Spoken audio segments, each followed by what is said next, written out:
Hello there, and welcome to Thoroughly ADHD. I'm Alex Delmar, an ADHD coach. I struggled with untreated ADHD for a long time, and I learned a few hacks along the way. Then I became certified as a coach and learned a whole lot more about the ADHD brain and how to manage it. I'm here to share what I've learned with you. Today, I'll be talking about what I think is the most humiliating aspect of having ADHD, the meltdown.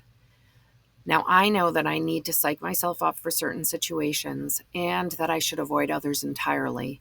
But every once in a while, I get a little too comfortable and wham, I'm blindsided by emotional overwhelm in a situation where I should have been able to predict my reaction.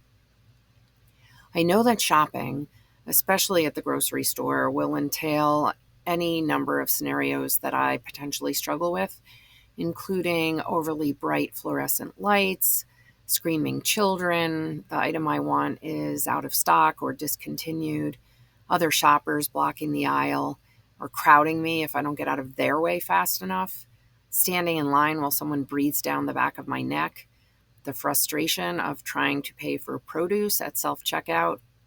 It's just a lot. So for years, I have followed strict rules around shopping to minimize those triggers.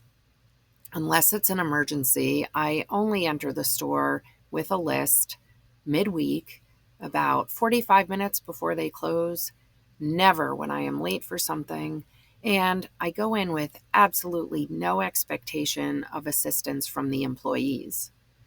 These guidelines mean I start out calm, I don't have to deal with too many other people, and the shelves are more likely to be full.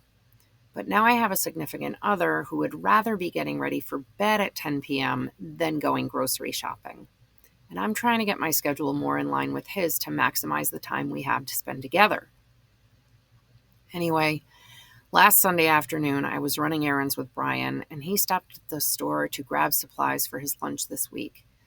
I knew I should wait in the car, it being a Sunday afternoon, but because they carry a few items my regular store doesn't, and I thought it would be fun to shop with Brian, and I got this brilliant idea to make fish for dinner, I went in. This store has nice lighting and wide aisles, and with Brian to distract me, I thought I'd be okay. Then we got to the fish counter. I see this beauty labeled red snapper pan. It still has its head and scales, but it looks like it's been cut open. So I ask the lady behind the counter, "Does this mean pan dressed?" She looks confused, so I ask again, thinking that she didn't hear me, but she's still confused. So I say, "It looks like it's been cut open." She answers, "Yeah, the guts are taken out." Well, that sounds perfect to me, so I ask, "How do I cook it?" At this point, I have broken every single guideline for keeping my cool while shopping, but somehow I haven't realized I'm in a danger zone. Anyway, she doesn't know the answer, so she calls out to the other guy behind the counter. He yells over, "Just throw it on the grill or in the oven." I say, "I don't have a grill. Besides, it's winter, but whatever." He said it like I'm stupid, and after already having to repeat myself to his coworker, I'm primed for embarrassment. I can feel myself getting all hot, and yet I ask something like, "Do I just throw it in a baking dish?" At the same time, he's saying, "Just make sure it's cooked all the way." No kidding. And how do I do that? I think to myself. I'm really feeling like an idiot now. So I start to over-explain that I mostly cook fillets of something like cod, and Brian, who's probably trying to be helpful, asks, "Why don't you just get the cod?" Which was hiding in the corner, and having been distracted by the beautiful snapper, I hadn't even noticed it. Now I realized I need this interaction to end quickly. So I say, "Fine, I'll just get the cod." And then I don't know why, but Brian said, "Well, you don't have to yell at them about it." And I said, "I'm not yelling," because I wasn't. And he said, "You kind of are." You know, in that snotty tone people use to shut you down. Now I'm fighting back tears. So to the unhelpful employees, I blurt out, "I'm sorry for taking your time. I've changed my mind."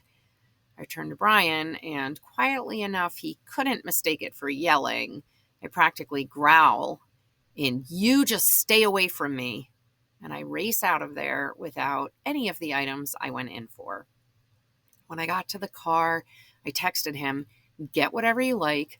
I'm not cooking dinner," and was so upset that I Google mapped the distance to walk home, but not upset enough to actually walk the 8 miles so close to dusk. If you have ADHD, this type of situation may sound familiar to you, though I imagine that any neurotypical person, that's someone who's living without a brain difference, hearing this story is wondering whether I'm mentally stable, and I am, though this is not the first time I've left a store in tears. If you don't understand emotional dysregulation, that seemingly illogical behavior and out-of-scale reaction you sometimes see with ADHD, you might accuse me of being overly sensitive, childish, bratty, ridiculous. I've been called these and worse, and maybe it's true, but this emotional dysregulation is a hallmark of the ADHD brain, and it can be very difficult to keep it in check. The good news is that with ADHD, there's often a reliable and predictable cause and effect between the environment and the overreaction to it. But you need to suss it out and then modify the scenario so it's easier for you to deal with. So if I'm such an expert in managing ADHD behavior, what happened in this case? First, I broke my own rules of engagement for grocery shopping. Those strategies I developed after debriefing myself on many upsetting, frustrating, and/or unsuccessful trips to the store and identifying what went wrong, they really helped me to be successful in navigating that particular minefield. Second, even though I've moved to a new area, become involved in a relationship after many years as a single person, and I've changed my schedule around, I haven't developed new strategies for shopping, even though I know that any change in my circumstances might make old game plans less effective, and I didn't put the extra effort required to maintain my existing strategies as much as possible. Third, I ignored the cues that I was losing my cool. Emotionally, I felt unheard and misunderstood, and then the fish guy made me feel stupid, which I know is my number one trigger. Physically, I noticed when I started to feel hot and generally uncomfortable, but I pressed forward anyway. Then I got the lump in my throat, which is the red alert to disengage ASAP. And the whole situation was amplified when I felt misunderstood by my boyfriend. And the tipping point was when he showed me he didn't have my back, which is my other number one trigger. Yes, I have two number one triggers. Fourth, if I'd been paying attention over the last few months, I'd have realized that running errands with Brian is really fun about 50% of the time, but leads to my hurt feelings 30% of the time, and the other 20% are disasters that make me temporarily wonder why I bother to be in a relationship at all. It's not his fault. I need to be responsible for keeping track of my triggers and minimizing my exposure to them. If you stick around, next I'll talk through how I figure out what I might do to minimize the chances of this happening to me again. Hopefully, you'll find that process helpful in developing your own guidelines for dealing with potentially tricky situations. So, I'm forever reminding my clients and myself that if you have ADHD, it's helpful to approach things like a research scientist. The subject of study is your own life. Like any good researcher, you notice a problem, hypothesize what might resolve the problem, test out your hypothesis, consider the results, and then decide whether to accept, modify, or reject your original hypothesis. If you want to live the best life possible, this is a continual process that you should be applying to all aspects of your life. My recent grocery store meltdown was a glaring reminder that I need to be continually assessing if my strategies are holding up. To apply the scientist model to this situation, first, I need to consider what's changed. I've relocated to another state. This means I don't know where to find my favorite products. A lot of the stores close earlier here, they're further away, and the driving is more difficult after dark. Also, I'm much less frequently in my car as I'm working from home, and I usually walk if I'm going out in the evening, meaning I need to consider the trip to and from the store as well, so I don't have to deal with heavy traffic, which is another situation I find frustrating. What's not changed are all the aspects that made shopping difficult for me in the first place, so it's probably best that I stick to as much of my old plan as possible. That means avoiding the busiest hours and low stock times like weekends. Having thought through the issues that living in a new environment has brought, I can see that I need to plan farther ahead to avoid frustration in the store. Now that I know the issue, I can brainstorm ideas on how I might be better prepared. I have all these weird food sensitivities and can only eat very specific brands. So the most obvious solution is to write up a list of stores and which products they carry, and I should have that on me at all times. And I'll write the location of the store and the hours they're open right next to the name. Then at least if I find myself in the area, I know what I'm looking for and I don't have to meander down every aisle. I also should buy a few of every item on each trip so I don't have to drive 45 minutes every time I want ramen noodles.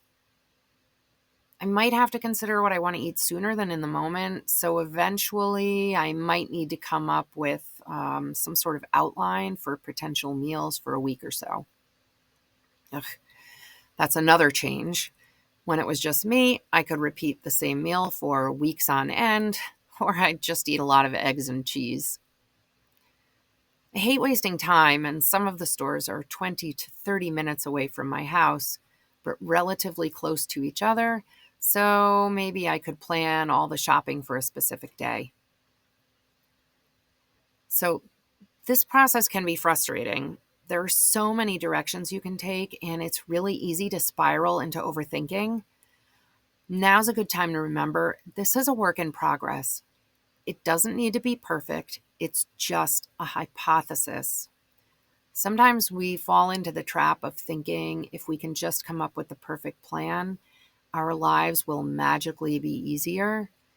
But it's really hard to create the perfect plan in a vacuum, and it's easier to maintain smaller changes over time than if we plan to wake up one day and be a completely different person. Now, I did just read in the book The Power of Habit about foundational or keystone habits. These make it easier to make bigger, long-lasting changes, but that's a topic for another day. One last note. This process can require a lot of overcoming objections. They're your own objections, but they need to be overcome or you won't make any progress at all. So take a few minutes to consider anything that might be a roadblock to implementing your strategy in the moment, even if it's just you don't feel like it, and have a plan for how you will address it when it arises. This episode, I talked about meltdowns and how I try to manage them. Your time is valuable, so I hope you found it informative or entertaining, and that you'll join me again next time. Thanks.